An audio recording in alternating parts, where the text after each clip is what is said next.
ऋषि मार्कंडेय। एक समय की बात है, काशी में एक विद्वान ब्राह्मण रहते थे। उनके कोई संतान नहीं थी। संतान प्राप्ति के लिए उन्होंने भगवान शिव की कठोर तपस्या की। एक दिन भगवान शिव उनकी तपस्या से प्रसन्न हो गए और उनके सामने प्रकट होकर बोले, ब्राह्मण देव वरदान मांगिए। ब्राह्मण बोले, हे प्रभु, आप तो जानते ही हैं मेरे कोई संतान नहीं है, इसलिए मैं आपसे पुत्र प्राप्ति का वरदान चाहता हूँ। भगवान शिव बोले, आपको सुपुत्र चाहिए या कुपुत्र? ब्राह्मण ने भगवान शिव से पूछा, इन दोनों में क्या अंतर है? भगवान शिव बोले, सुपुत्र की आयु कम होगी परंतु उससे तुम्हें सुख प्राप्त होगा, लेकिन कुपुत्र की आयु लंबी होगी परंतु वह तुम्हें सारे तुम्हें जीवन दुख देता रहेगा। ब्राह्मण ने सोचा, सारे जीवन के दुख से कुछ दिनों का सुख ही अच्छा। ब्राह्मण ने भगवान शिव से कहा, प्रभु आप मुझे सुपुत्र प्राप्ति का वरदान दीजिए। भगवान शिव बोले, तुम्हें सुपुत्र की प्राप्ति होगी परंतु उसकी आयु केवल 5 वर्ष की होगी। ये कहकर भगवान शंकर अंतर्ध्यान हो गए। कुछ समय पश्चात ब्राह्मण के घर में एक बालक ने जन्म लिया। वह बालक बहुत सुंदर था। ब्राह्मण उस बालक को देखकर खुश भी होते थे और उसकी आयु के विषय में सोचकर दुखी भी होते थे। वह बालक धीरे धीरे बड़ा होने लगा। बालक के साथ साथ ब्राह्मण देवता का दुख भी बढ़ता जा रहा था। जब वह बालक 4 वर्ष का हो गया तब ब्राह्मण ने सोचा, बालक की आयु की वृद्धि के विषय में किसी संत से पूछना चाहिए। ब्राह्मण उस बालक को एक संत के पास लेकर गए। संत बोले, यदि इस बालक को किसी सिद्ध महात्मा का आशीर्वाद मिल जाए तो इसकी आयु बढ़ सकती है। ब्राह्मण ने पूछा, महाराज ऐसे सिद्ध महात्मा मुझे कहाँ मिलेंगे? संत बोले, ऐसे ढूंढोगे तो तुम्हें सिद्ध महात्मा कहीं भी नहीं मिलेंगे, इसलिए तुम सभी को संतों सिद्ध मानना शुरू कर दो और इस बालक को सभी का आशीर्वाद दिलवाओ। संत का कहना मानकर वह ब्राह्मण देवता अपने बालक को गंगा घाट पर ले गए और वहीं पर एक कुटिया बनाकर बालक के साथ निवास करने लगे। गंगा घाट पर अनेकों महात्मा प्रतिदिन गंगा स्नान के लिए आते थे।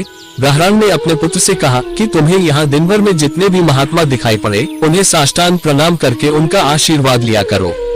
वह बालक घाट पर आने वाले सभी महात्माओं को, स्त्री पुरुष सभी को साष्टांग प्रणाम करके आशीर्वाद लेने लगा। अब यह उस बालक का नित्य का नियम था। वह सारे दिन गंगा घाट पर आने वाले सभी लोगों को साष्टांग प्रणाम करके उनका आशीर्वाद लेता। ये सभी लोग उसे हृदय से आशीर्वाद देते।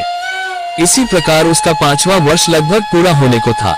जब बालक की उम्र में केवल 3 दिन ही शेष रह गए तो संयोगवश यहाँ पर सप्त ऋषि पधारे। बालक ने उन सभी को साष्टांग प्रणाम किया। सभी 7 ऋषियों ने बालक को चिरंजीवी भव अर्थात चिरंजीवी होने का आशीर्वाद दिया।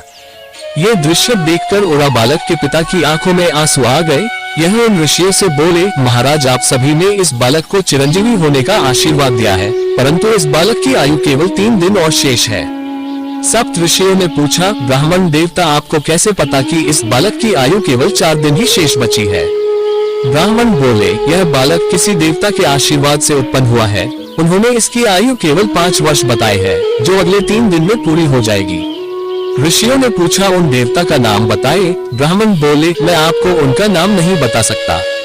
अब सारे सप्तऋषि एक दूसरे की तरफ देखने लगे। उन्होंने सोचा कि अब तो हमारा आशीर्वाद निष्फल हो जाएगा। ऐसा बिल्कुल नहीं होना चाहिए।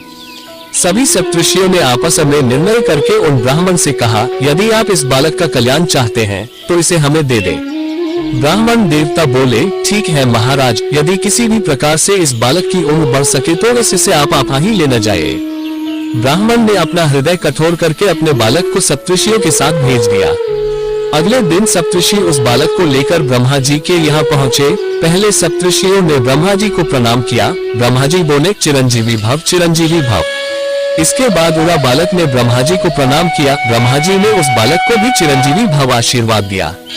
ब्रह्म वचन सुनकर सभी सप्तऋषि मुस्कुरा दिए। सभी ने सोचा, अब अपनी बला टली, क्योंकि अब तो ब्रह्मा जी ने भी उस बालक को चिरंजीवी होने का आशीर्वाद दे दिया था।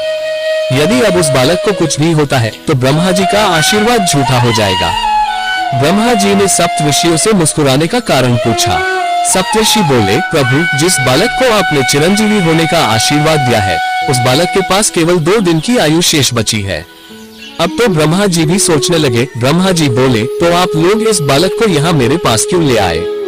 सप्तऋषि बोले, प्रभु, हम भी कल इसे इसी प्रकार चिरंजीवी होने का आशीर्वाद देकर फंस गए थे। हमें अपना आशीर्वाद सत्य करने का कोई उपाय नहीं सूझ रहा था, इसलिए हमने इस बालक को आपका आशीर्वाद दिलवा दिया।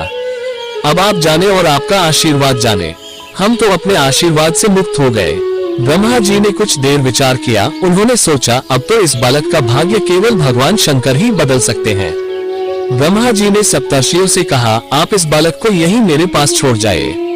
अगले दिन ब्रह्मा जी उस बालक को भगवान शंकर के पास ले गए। ब्रह्मा जी ने भगवान शंकर को प्रणाम किया। भगवान शंकर ने उन्हें आशीर्वाद दिया। इसके बाद उस बालक ने भगवान शंकर को साष्टांग प्रणाम किया। ये देखकर भगवान शंकर प्रसन्न हो गए और उन्होंने उस बालक को चिरंजीवी होने का आशीर्वाद दे दिया। ये सुनकर ब्रह्मा जी प्रसन्न हो गए, क्योंकि अब ब्रह्मा जी का भार भगवान भोले शंकर ने ले लिया था।